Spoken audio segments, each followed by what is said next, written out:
I will give you some quotes from the Buddha. In the Anguttara Nikaya, the Buddha said, Brahma, monks, is a term for mother and father. Brahma in the Hindu tradition or in India, Brahma means God. So here the Buddha is saying, God, monks, is a term for mother and father. Ancient teachers, monks, is a term for mother and father. Worthy of offerings, monks, is a term for mother and father. Why so? Because mother and father do much for their children.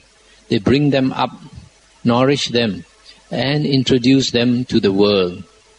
So here the Buddha is saying that our mother and father should be considered on par, on equal terms with God Himself. In other words, we should venerate, we should pay respect to our mother and father like God. And he also calls them ancient teachers because ever since we were born, they were our first teachers. And so they are worthy of offerings. Now, you will notice here the Buddha says mother and father. Mata pitu in Pali. Actually, you know how Bahasa Malaysia, a lot of our words in Bahasa Malaysia, about 1/3 comes from Sanskrit.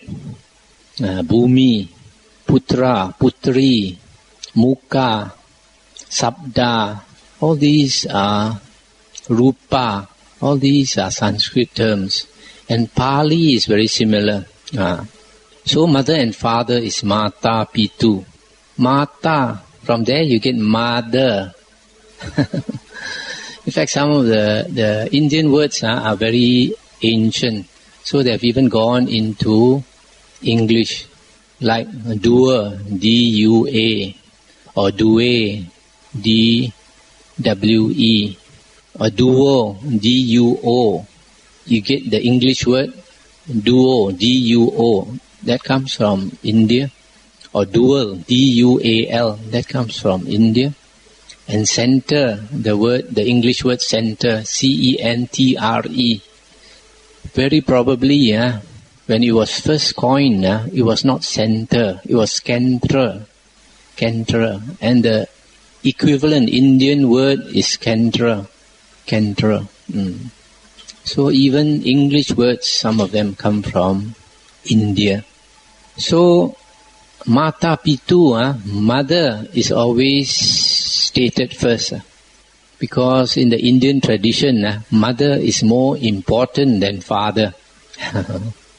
So, in the Chinese tradition, we always talk about father first. Yes or not? Father and then mother. But in India, they were wiser. We owe more to our mother than to our father. Because we all know that our mother took more care to bring us up, took much more trouble to bring us up. In a Buddhist country like Thailand, because of these Buddha's teachings, they actually venerate mother and father. In Thailand, they are taught, children are taught to bow to mother and father, to bow to monks, to bow to teachers. And if some of you are observant, you look at Malays, they also have great respect for their mother and father. Actually, Chinese, we used to have this kind of respect. But now we have forgotten about it. And the Confucian teachings and all that, we have a lot of respect for mother and father. Nowadays, people have forgotten. We see a lot of Hong Kong movies that affects many of us. So, when I first came into Buddhism, I came to Buddhism in my late 20s. And when I studied the Buddha's teachings, before I came to the Buddha's teachings, I had an interest to study other religions. I studied the Bible, I studied the Quran, I studied the Bhagavad Gita, Hindu books. I studied the, what we call Bengali books, Sikh books. I studied the Baha'i. Taoism, Tao Te Ching and all that. Then when I came to Buddhism, I realized that the Buddha's teachings was very profound and very meaningful. And I also noticed that one of the important things in Buddhism is the great respect we should show to our mother and father. So at the age of around 30, after I come into Buddhism, I decided that I was going to show this respect to my mother and father. So on Chinese New Year Day, got up early in the morning, then I said Happy New Year to my parents. Then I bowed to them, bowed to the floor to my mother and father. And then they had never seen me do this before, and they were so touched that their eyes became wet. So after that, I tried to bow to them every Chinese New Year and on their birthday. So it is something that you all can learn. Since it comes from the Buddha itself, it is a way of repaying your parents' kindness. And if you do this, they will be so surprised that they appreciate you much more. Now, in another sutta in the Anguttara Nikaya, the Buddha said, the unworthy person is ungrateful and forgetful of benefits received. But the worthy person is grateful and remembers benefits received. So, people who are no good, unworthy people, they have no gratitude. But a good person, person with totek, taute, he is a grateful person. And the Buddha said, it is very difficult to repay our parents' kindness. The Buddha said that even if you were to carry your mother on one shoulder and carry your father on the other shoulder, and every day take care of them and bathe them and feed them and massage them, and even if they were to shit on you and you took care of them, carried them like this every day for 100 years, still you cannot repay your parents' kindness. Because when we were young and we were in real need, they took care of us. When we are young and helpless, that is the time when we really need somebody to take care of us. Imagine if we were left and our parents did not take care of us, we would not be able to survive. We would not be alive today. So many times when we were sick, and if our parents did not take good care of us, we would have passed away many, many times. But at that time, they took care of us. Sometimes when you need your friend's help and your friend comes to your assistance, that is a real friend. But when you don't need your friend's help, the fellow comes along, then you don't appreciate him so much. It's only when you really need somebody's help and he helps you that you really appreciate. So our parents have done that for us when we really needed help. That's why the Buddha said it's very difficult to repay our parents' kindness. But the Buddha said, if you want to repay your parents' kindness, teach them 4 things. These 4 things are quite important. The first one is to have faith in the Buddha, Dhamma and Sangha, San Pao, to have faith in the triple gem. The second is if they do not have sila, they don't know how to keep morality, precepts, that means they maybe kill a chicken for you, or kill a duck for you, or they break the precepts in some other way. But you teach them to keep the 5 precepts, Panchasila, that is another way you repay your parents' kindness.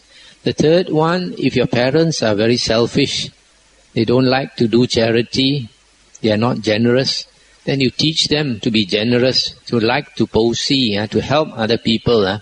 That is another way you repay your parents' kindness. The fourth one is if they do not have wisdom, then you encourage them to listen to the Dhamma or you teach them the Dhamma, or you get tapes on the Dhamma for them to listen so that they have wisdom. That is another way you repay your parents' kindness. So, these 4 things. The first one, faith in the Buddha, Dhamma, Sangha. Second one, morality, chia. Third one, generosity. The fourth one, wisdom. Why are these 4 things important? Because if your parents practice these 4 things, they would have a good rebirth. Either they go to heaven, or at least they come back as a human being. If somebody does not keep the precepts, or somebody is not generous, very selfish, or have no wisdom, then very likely that person will be reborn as a ghost, or as an animal, or even go to hell. So here you are helping your parents to have a good rebirth by teaching them these 4 things: faith, morality, generosity, and wisdom. And then if they cultivate these 4 things well, they may even become an Arya, Seng Ren, Seng Jin, and they are on their way out of samsara, out of this Fu Hoi, this Ko Hai. These 4 conditions are also mentioned in some other sutta. The Buddha said, if you love somebody and you want to be reborn with that person in the next life, these 4 things should be similar. First one, your faith, that means your religion.